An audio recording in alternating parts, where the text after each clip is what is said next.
Fall voters will decide if $720 million is a fair price to pay to ease traffic congestion in Austin.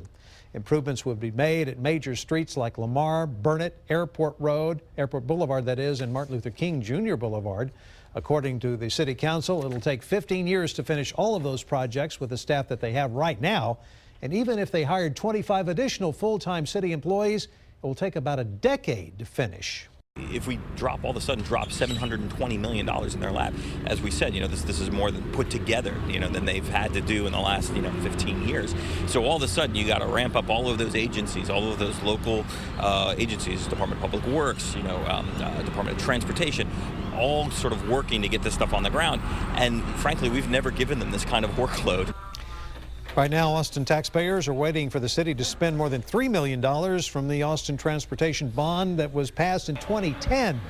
We're also waiting to spend $61 million from the 2012 bond, including money for sidewalks. With so much money on the line, we wanted to know if you can trust the city of Austin to stay on budget. KXAN investigator Kevin Schwaller looked into who is tracking your money. You voted in a bond election to approve $90 million to build this new library in Austin. It's now costing more than $30 million more than that. Here's another case. If a bond proposal passes next month, $25 million from That was a KXAN story from 1998 about the Waller Creek project. Voters okayed $25 million back then.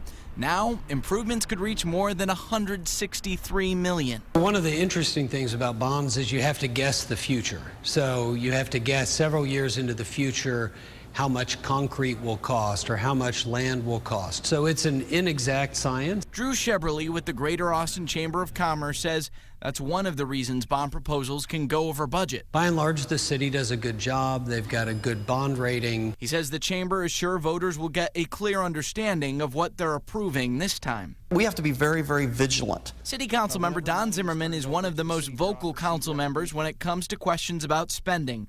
He is supporting the new bond deal.